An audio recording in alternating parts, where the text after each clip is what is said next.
Neno kupenda, pendo, upendo umetajwa kwa mara ya kwanza kwenye kitabu cha Mwanzo sura 22. Mwanzo 22 mstari wa 2 inasema, akasema umchukue mwanao wa pekee umpendaye. Sasa Yohana 3:16 inasemaje?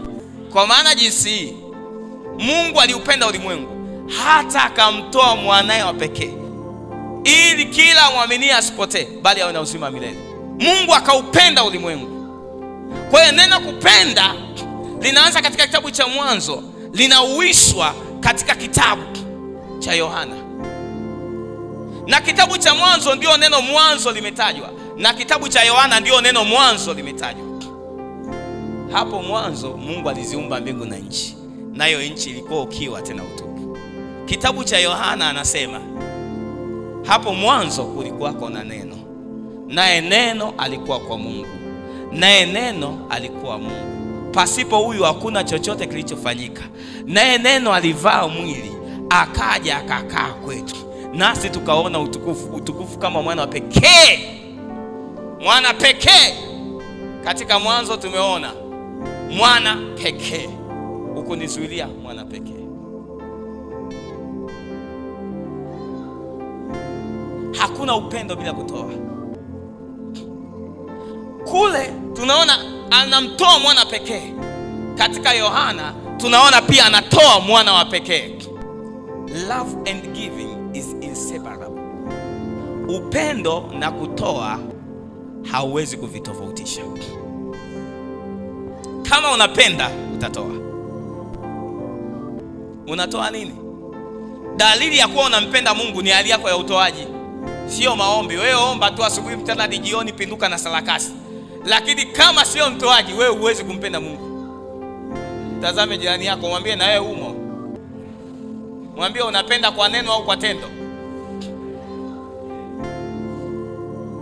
Umependeza lakini unatoa 500.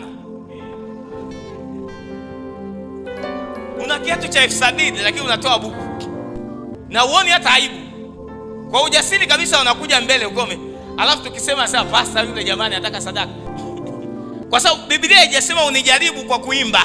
Amesema unijaribu kwa njia uone kama sitakufungulia madirisha ya mbingu. Unijaribu. Hapo sasa ndipo nitamkemea alaye. Sasa wewe kutoa utaki. Hicho ulichokuwa nacho utakimiliki hicho, utavuka mpaka unachokimiliki.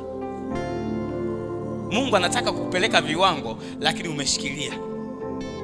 Ngoja ngwambie, Yesu alipojitoa alikuwa namna ya Mungu, lakini aliona kuwa ukweli sana Mungu sio kitu cha kufananishwa nacho. Akawa namna ya mtumwa, akafa, akazikwa, akashuka kuzimu, siku ya 3 akafufuka kutoka kwa wafu. Afu Mungu akamkirimia jina kuu lipitalo kila jina. Kwa hiyo Yesu asingekuwa na jina la Yesu. Jina la Yesu sio kwa sababu aliambiwa ataitwa Yesu. Yaani ukuu wa jina la Yesu ni baada ya yeye kwenda msalabani na kujitoa. Alipofufuka anaitwa Kristo kwa sababu anakuwa Masihi. Amekuwa Mwokozi sasa, ametushindia mauti. Ndio anaitwa sasa Yesu Kristo. Yesu mpakwa mafuta wa Mungu, Masihi, kombozi. You can't separate love and giving. Na ndio maana watakiwa utoe muda. Yesu mpende Bwana Mungu wako kwa moyo, kwa roho, kwa nguvu, kwa akili, kwa mali zako zote. Hauwezi kupenda bila kutoa. I repeat, no love without giving, my baby. Give. Hivi unajua Agano la Kale makuhani walikuwa hawafanyi chochote isipokuwa kukaa hekaluni. Wao hawakuwa na urithi. Urithi wao ulikuwa ni ule watu wanaoleta madhabahuni basi. Tena alikuwa anaitwa vinono, sio vilema. Wewe unajisikiaje vibaya ukiona pastor wako ninaendesha gari? Alivyokuwa ni ndio walivyokuwa watu wake. Sasa basi ngoja niwaache na mimi nikafanye vibarua. Kwani nadhani sina elimu? Ninayo elimu. Tena nina GPA nzuri. Nina degree na nina diploma 2. Upendo na kutoa havitenganishwi. Kwa maana jinsi Mungu aliupenda ulimwengu hata akamtoa mwanawe pekee. Na mtu anayetoa ndo anayemcha Mungu.